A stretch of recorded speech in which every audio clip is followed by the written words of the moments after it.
In Ukraine, the fears of a nuclear disaster are growing every day. In focus is the Zaporizhzhia nuclear power plant. It's the largest nuclear plant in Europe, and for the last 2 weeks, Zaporizhzhia has been at grave risk.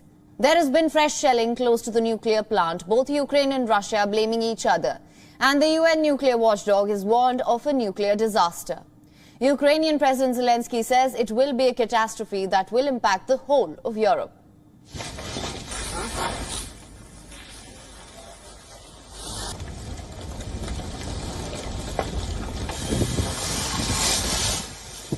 Росія не припиняє своїх шантажистських дій. Any radiation incident at the Zaporizhzhia nuclear power plant can be a blow to the countries of the European Union, and to Turkey, and to Georgia, and to countries from more distant regions.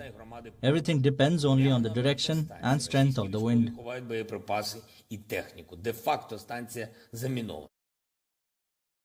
Now, the Zaporizhzhia nuclear power plant is home to 6 reactors. As of 22nd of July, just 2 of its reactors were operating. Zaporizhzhia provides over a fifth of the total electricity generated in Ukraine. The plant has been on Russia's radar since the beginning of the invasion. In early March, Russian troops seized control of the plant. Special Russian military units guard the facility. However, Ukrainian staff continue to operate it. So clearly, there's a lot of tension.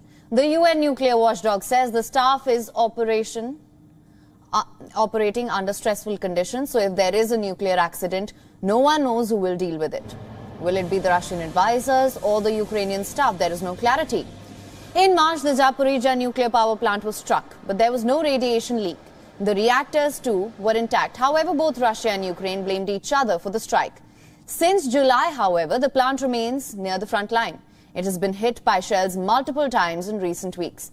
And these repeated strikes have prompted the United Nations to call for a demilitarized zone.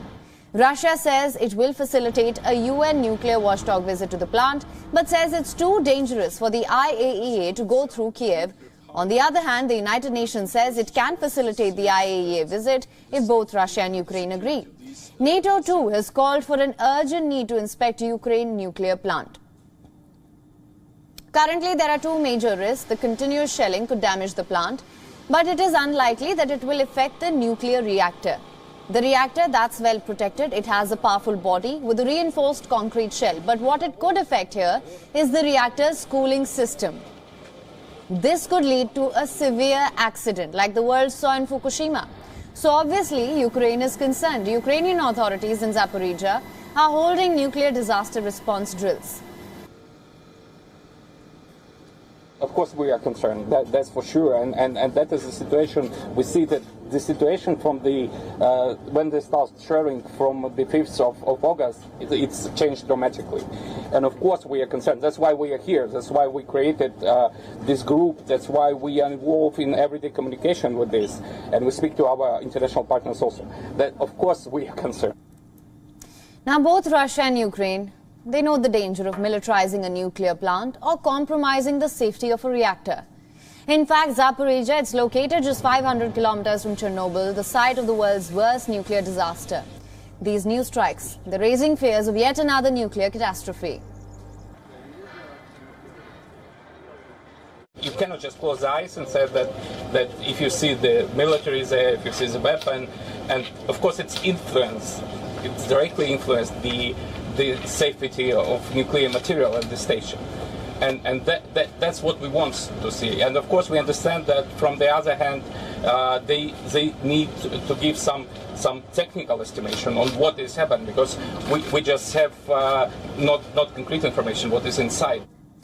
Now, Kiev also reported unprecedented cyber attack on its nuclear energy agency's website. The attack was the most powerful cyber attack against the website since the start of the Ukraine war. Says it was conducted from Russian territory. This comes as UN Chief Guterres will meet the leaders of Ukraine and Turkey.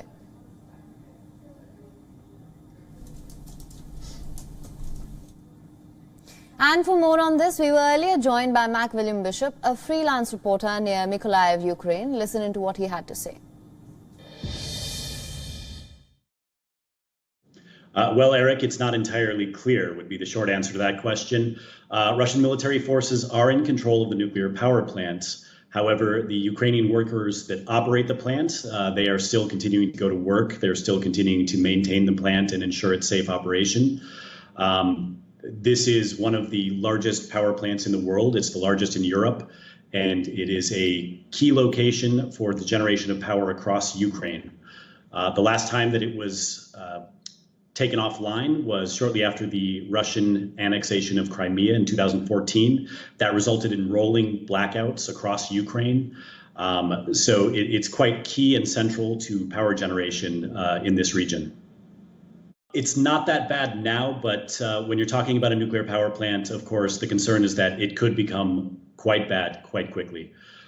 As you know, Ukraine was already the scene of one of the worst nuclear accidents in human history. That was in 1986 at Chernobyl. The fallout from that had widespread impact across Europe. Chernobyl is still the scene of an exclusion zone where people can't live and will not be able to live for potentially hundreds of years to come. So there is a major concern, obviously, when you talk about mixing nuclear reactors and high explosives, military-grade weapons. The possibility that there could be a catastrophic failure is real. And I think that is why so many actors in the international community are now concerned about what is happening in this location. So it's also been the strategy of the Ukrainian government to try to get more international actors involved in this conflict. And so, of course, that is also part of the reason why they are reaching out to the IAEA, the International Atomic Energy Agency, as well as the United Nations for assistance in dealing with this issue. WION is now available in your country. Download the app now. Get all the news on the move.